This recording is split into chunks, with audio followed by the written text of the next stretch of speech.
Bonjour, bienvenue à toutes et tous dans ce nouveau dimanche en politique en direct. Mon invité aujourd'hui a été un des plus jeunes élus de France à la tête d'un département.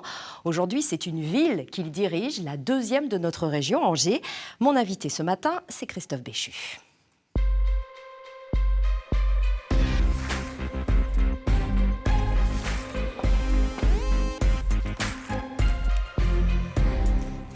Bonjour Christophe Béchu. Bonjour. Merci beaucoup d'être avec nous sur ce plateau en direct pour ce dimanche en politique. On va revenir avec vous sur votre actualité politique nationale, également sur votre actualité de maire, avec vos concitoyens angevins qui, en deuxième partie d'émission, vous poseront des questions sur leur vie quotidienne et on vous demandera bien sûr d'y répondre. Mais d'abord, on va commencer par une image très récente et pour cause, elle date d'il y a moins de 24 heures tout pile d'ailleurs, c'était hier au Havre. Édouard Philippe annonçait, vous le voyez, la création d'Horizon, c'est le nom de son nouveau parti. Et on vous voit tout près d'Édouard Philippe. Et pour cause, on a appris que vous étiez le numéro 2 de ce parti. Vous avez dit qu'il y aura un avant, un après 9 octobre, c'est-à-dire hier. Vous avez parlé d'une journée dont on se souviendra. Et évidemment, en premier pour vous, c'est un tournant dans votre carrière ? Un tournant, je ne crois pas. Une continuité. Moi, je me suis engagé en politique dans une famille du centre droit, pro-européenne, qui s'appelait l'UDF, et qui était convaincue que sur un certain nombre de sujets, il fallait de la modération, de la détermination, mais de la modération parfois dans la façon d'en parler. Et la vie politique, elle est faite de plein de choses très inattendues. La victoire d'Emmanuel Macron en a été une, l'irruption d'En Marche.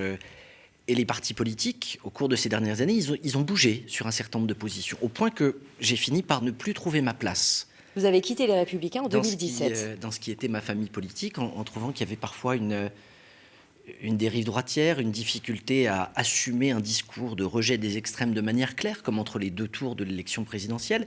Et je constate que les choses ne se sont pas arrangées ces dernières semaines avec toute une série de petites phrases qui me laissent un goût amer. Donc on a entendu dans le passé vos réticences sur les partis, vous les exprimez d'ailleurs à nouveau.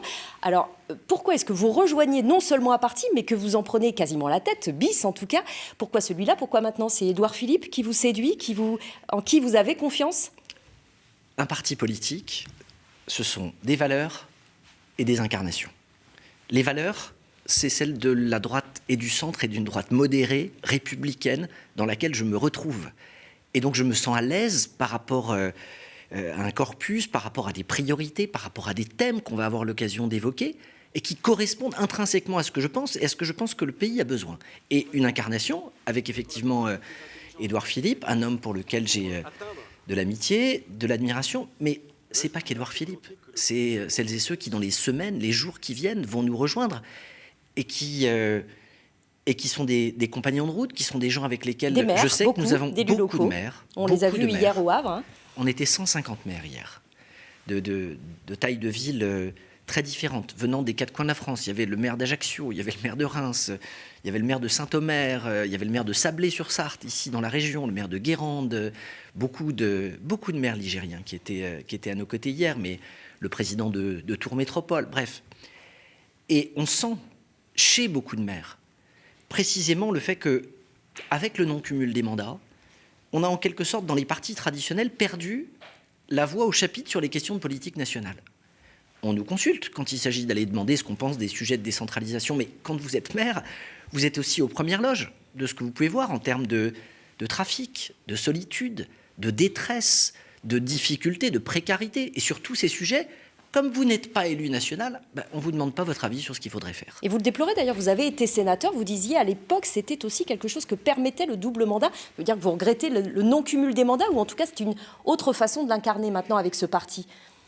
Qu'on ait fini par adopter une forme de non-cumul, je le comprends. Le problème c'est qu'on a perdu, avec cette possibilité de cumul, le fait de se retrouver avec des législateurs qui sont confrontés tous les jours à un réel de leurs concitoyens en étant à portée de baffe. Les députés, les sénateurs travaillent. Il n'y a pas de sujet là-dessus. Et ils travaillent beaucoup, contrairement à ce que beaucoup de nos concitoyens pensent. Simplement, ils ne sont pas forcément toujours identifiés par les citoyens qui, eux, identifient leur maire. Et quand ils ont un souci, que ce soit un problème sur leur facture de chauffage, Ils savent à qui s'adresser. On le verra d'ailleurs dans la deuxième partie de l'émission. C'est presque toujours au même endroit que ça arrive. Alors, vous dites que c'est un parti qui sera plus enraciné, en tout cas que ceux qui existent déjà ou ceux auxquels vous avez déjà pu être encartés. On va écouter à ce sujet Édouard Philippe hier dans ce petit extrait de son discours sur la place des maires. Je ne suis pas sûr que les formations politiques existantes soient en mesure aujourd'hui de laisser à l'échelon municipal, qui sera l'échelon de base de l'organisation du parti. Ce ne sera pas la circonscription, ce ne sera pas le département, ce sera la commune, de participer à ce débat public national. Votre parti, Horizon, il occupera une place que La République En Marche a échoué à occuper, celui du maillage territorial? Édouard Philippe ne dit pas exactement ça. Il dit tous les partis de France, ils sont organisés généralement avec des référents départementaux et parfois une organisation avec des comités de circonscription qui correspondent au territoire des députés. Nous, l'idée, c'est de faire un parti qui repose sur les villes. Un habitant, il dit rarement « Moi, j'habite dans la 5e circonscription de Loire-Atlantique ». J'en ai pas rencontré un seul, à part peut-être ceux qui sont très, très engagés en politique. En revanche, il va donner le nom de sa ville, de l'arrondissement, de l'aire urbaine dans laquelle il est. Et donc, l'idée qu'on a, tout simplement, c'est d'organiser ce parti à l'échelle de ce que sont les territoires de vie de nos concitoyens, les communes, et de créer une assemblée de ces villes, de ces municipalités, de ces maires, qui du coup se fera spontanément et naturellement entendre dans le parti pour pouvoir s'exprimer sur les questions de politique nationale. En fait, c'est un petit peu le modèle que défend Anne Hidalgo dans sa campagne, de l'autre côté du bord politique. C'est-à-dire se reposer sur les maires, sur des élus locaux d'expérience et faire remonter ce qui fonctionne. C'est aussi ce que vous voulez faire. C'est d'ailleurs un peu le credo de la République des maires que vous présidez. On a créé la République des maires pour effectivement avoir une instance dans laquelle on puisse partager et se faire entendre. Je suis heureux de savoir que Édouard Philippe n'est pas le seul à faire ce constat. Je pense que les comparaisons entre Édouard Philippe et Anne Hidalgo s'arrêtent assez vite. Mais en tout cas, sur la conception qu'il faut davantage partir du terrain et s'appuyer sur les maires, pas de manière exclusive, mais ne pas se passer de leur expérience comme ça a été le cas au cours de ces dernières années. Vous avez quand même été assez critique avec Emmanuel Macron, même si vous le soutenez, et vous l'avez rappelé, et Édouard Philippe l'a rappelé de façon très insistante hier, en disant le quinquennat a commencé par des gestes maladroits envers les élus locaux, en leur donnant l'impression qu'ils ne comptaient pas. Mais au témoin d'un doute, le quinquennat au début, il était aussi incarné par Édouard Philippe. Ça veut dire qu'il est revenu aussi sur cette forme de gouvernance qu'avait peut-être Emmanuel Macron avec lui au début. En 2017, il se passe deux choses. Pour la première fois, on applique le non-cumul des mandats et donc il n'y a plus d'élus locaux dans les assemblées parlementaires. Et on a un parti qui arrive de nulle part et qui fait élire une génération spontanée de parlementaires qui, pour la quasi-totalité d'entre eux, n'ont pas d'expérience à l'intérieur des collectivités locales. Et là, il y a une fracture. Et il y a donc, au début, pas une fracture, mais un silence, une incompréhension, une absence de dialogue. Et les premières positions qui sont exprimées et qui consistent à évoquer des histoires de trajectoire, de niveau, de soutien, de finances publiques, ils sont sur des sujets techniques. Avec, là aussi, un constat objectif, c'est qu'à l'exception d'Édouard Philippe, qui a cette expérience de maire, très peu dans ceux qui sont membres du gouvernement. Donc il n'a pas su peser à ce moment-là pour faire entendre la voix de vous, le dialogue n'est pas élus parti locaux. sur des bases importantes. Le président, ensuite, grâce aux Gilets jaunes, fait le grand débat et va à la rencontre des maires. Et pour le coup, il y a eu aussi un avant et un après grand débat, avec une prise en compte de ce qu'étaient ces élus territoriaux, cette nécessité de leur parler. Mais le constat aujourd'hui, c'est qu'en termes de maillage territorial, la majorité présidentielle n'a pas su construire un réseau maillé d'un point de vue territorial et que, au travers du parti que nous avons lancé hier, et qui se fixe comme premier objectif de coller au territoire, je pense que de ce point de vue, il y aura un élargissement, un complément naturel aux autres courants de la majorité présidentielle. Vous êtes une aide précieuse donc pour Emmanuel Macron, pour sa reconquête du pouvoir pour 2022. En tout cas, je le répète, vous le soutenez. Mais est-ce que vous ne risquez pas aussi de déstabiliser les autres formations politiques? Je pense à La République En Marche. Christophe Castaner était là hier, en observateur, en accompagnateur aussi, avec des mots apaisants et sereins sur vos relations. Mais est-ce qu'il n'y a pas alors pas pour l'instant en tout cas, mais pour les législatives, un risque d'opposition? Vous savez, je ne connais pas de patron, de majorité qui se chagrine qu'elle s'élargisse.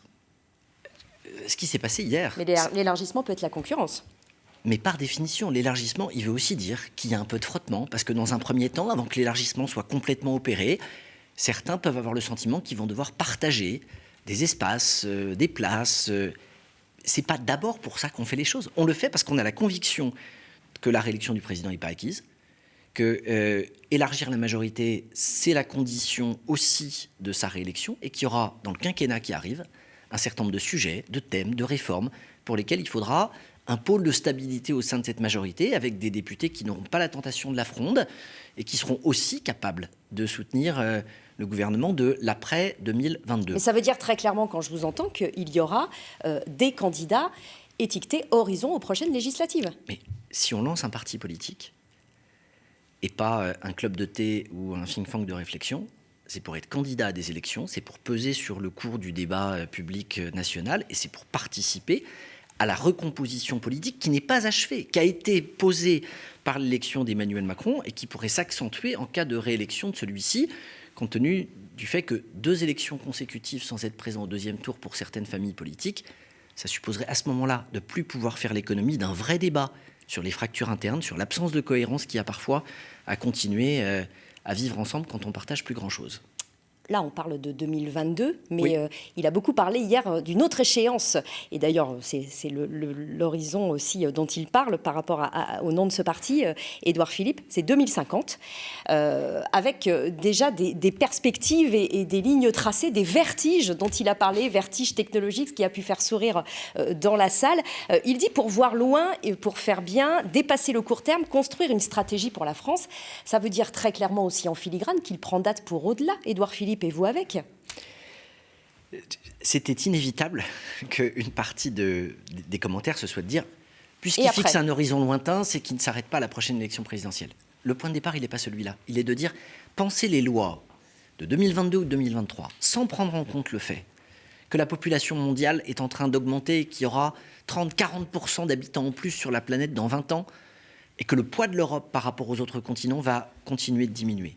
Pensez une actualité législative, une stratégie de compétitivité pour notre pays, si on ne se préoccupe pas de former des ingénieurs dans un contexte où le poids des technologies n'a jamais été aussi important, donc où l'intelligence artificielle... Bien sûr, y compris pour prendre des mesures aujourd'hui, pas seulement pour préparer des échéances. Alors, justement, une des mesures, parce qu'il a fait finalement assez peu de propositions très concrètes, hein, c'était plutôt une vision, un état des lieux, hier, Édouard Philippe, mais il s'est prononcé au moins sur un point, c'est celui de la retraite. Est-ce que vous êtes d'accord avec sa proposition, j'imagine que oui, de repousser, en tout cas de discuter d'un report de l'âge de départ, 65, 66, 67 ans. Il insiste bien sur le fait qu'il y a ces 3 possibilités. Il dit que c'est un terrain miné. C'est un terrain miné parce qu'à chaque fois que vous évoquez ce sujet, vous avez toujours des gens qui vous expliquent que surtout il ne faut toucher à rien.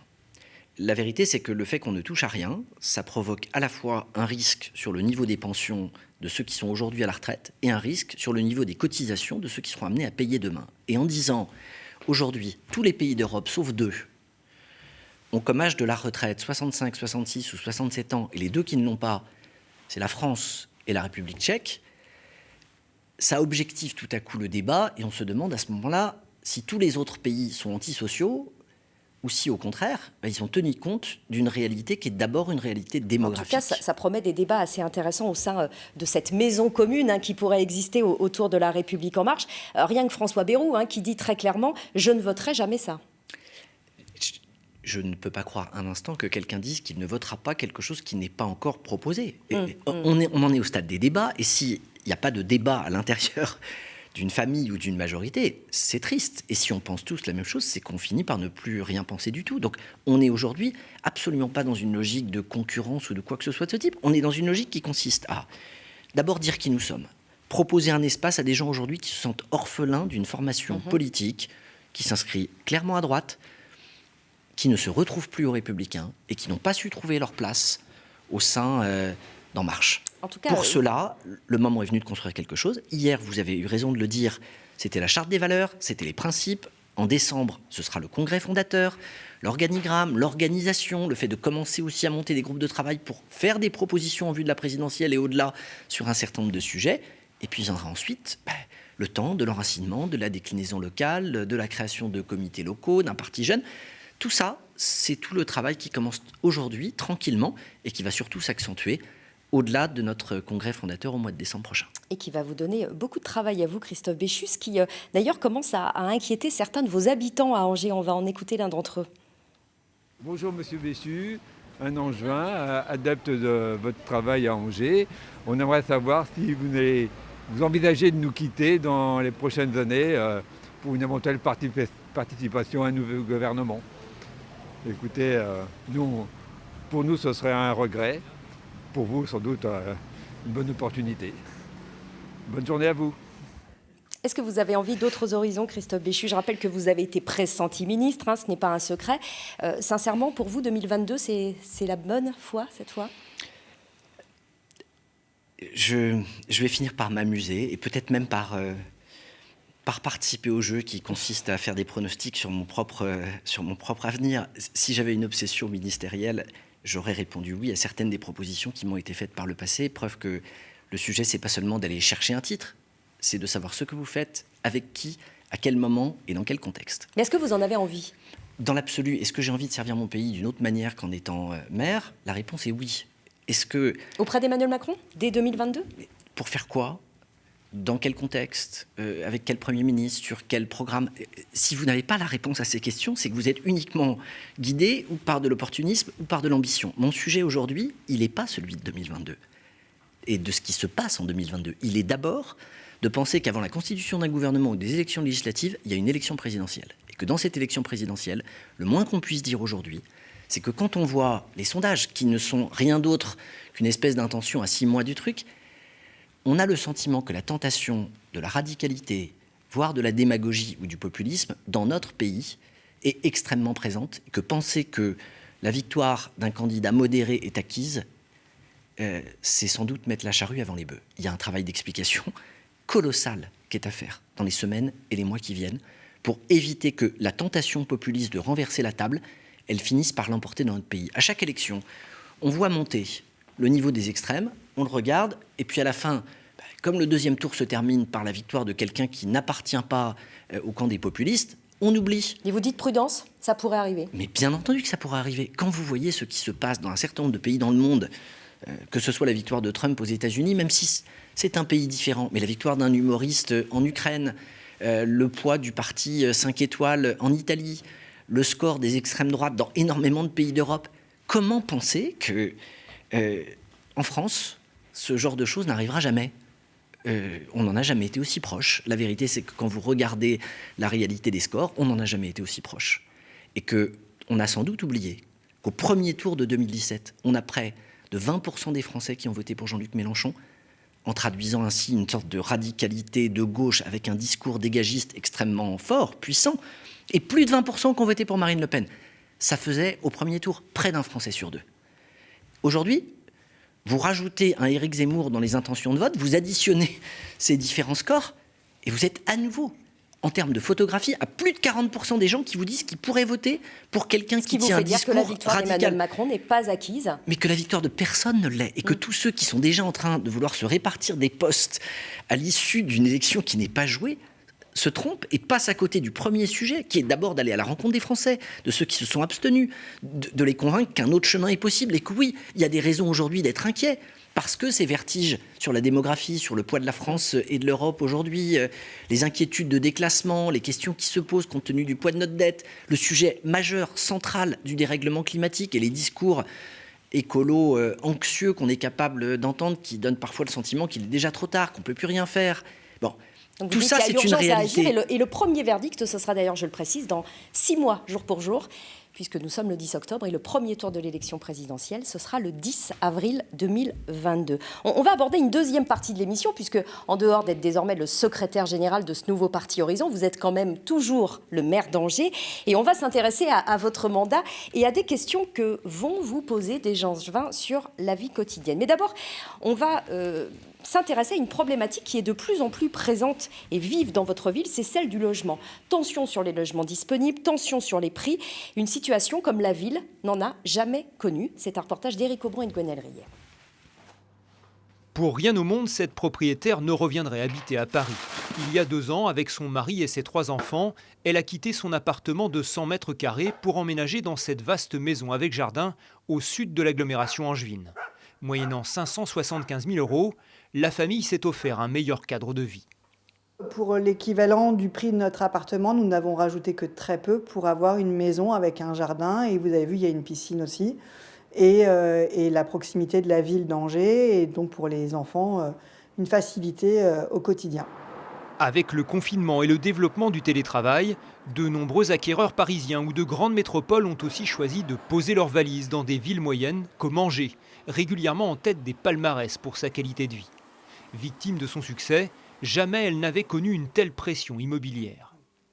Il y a proportionnellement moins d'offres que de demandes, mais l'offre est conséquente et elle remplit le besoin d'un nombre important d'Angevins ou d'un nombre important de personnes qui arrivent de l'extérieur sur Angers. Donc simplement, elle ne suffit pas aujourd'hui à combler le niveau de la demande.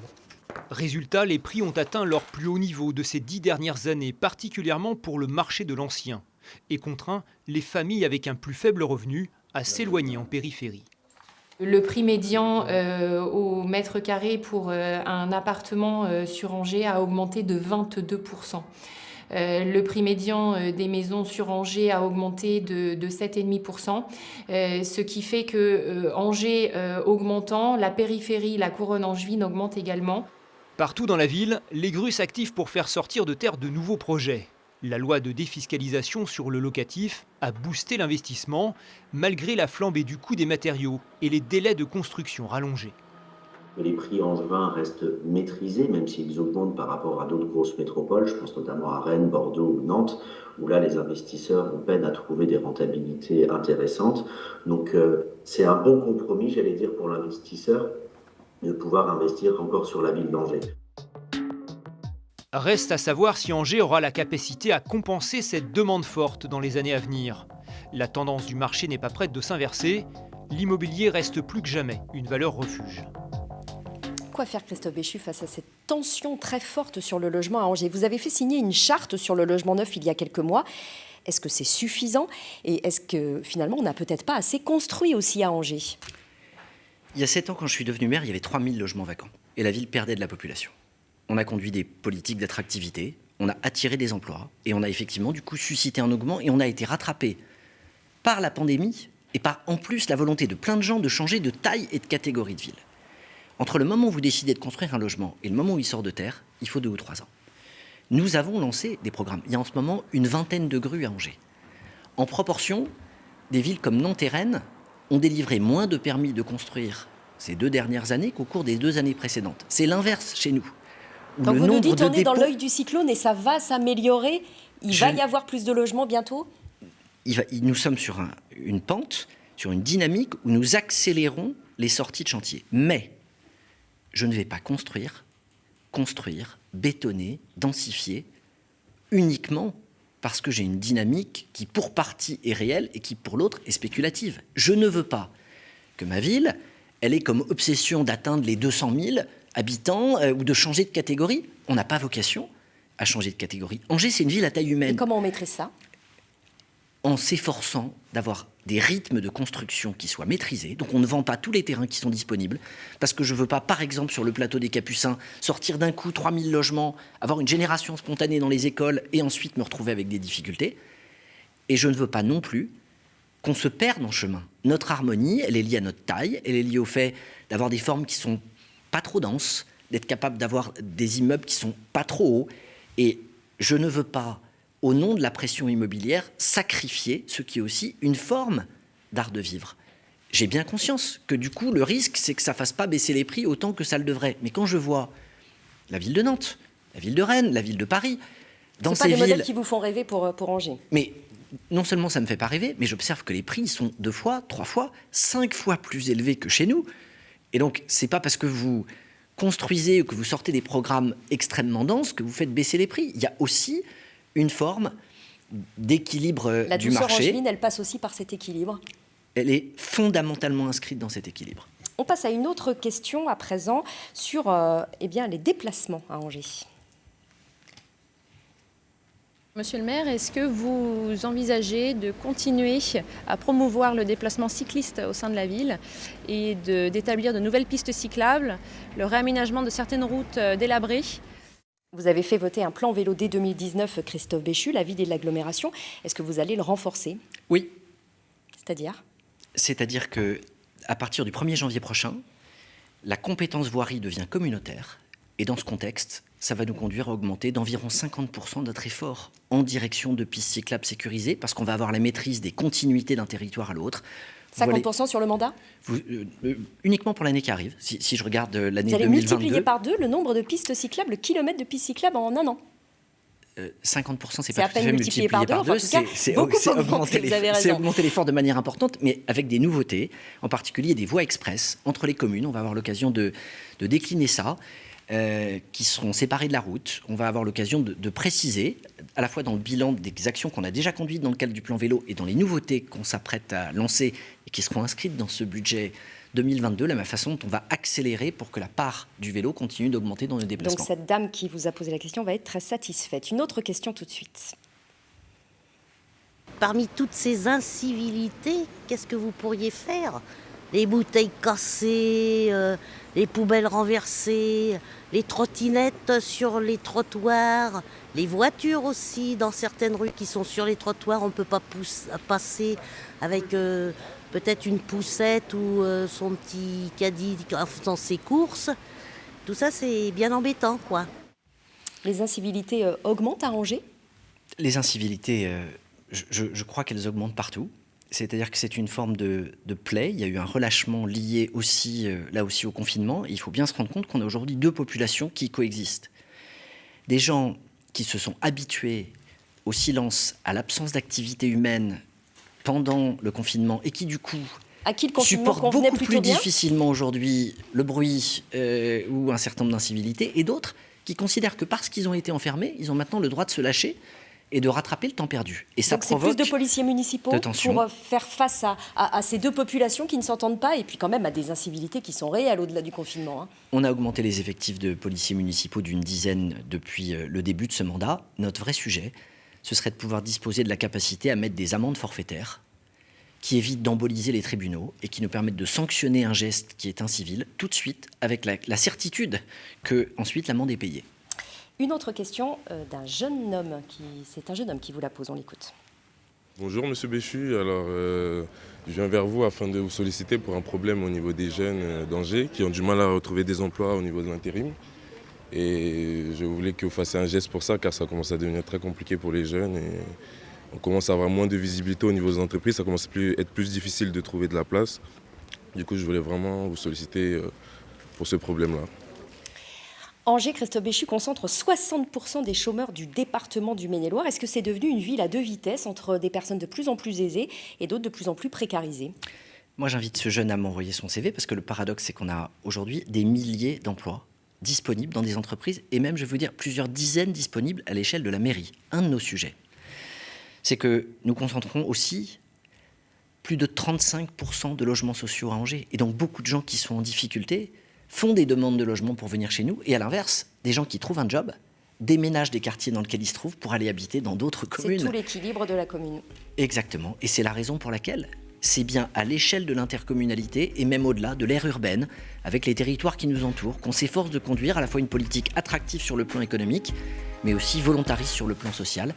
Et encore une fois, je le dis pour ce jeune homme et pour les autres, n'hésitez pas à écrire à la mairie, on cherche des emplois et on cherche des gens qui sont prêts à bosser. Eh bien, l'appel est lancé pour refermer cette émission. Merci beaucoup, Merci Christophe Béchu, d'avoir été l'invité de ce nouveau Dimanche en politique. Tout de suite, le 12-13 avec Claire Pain.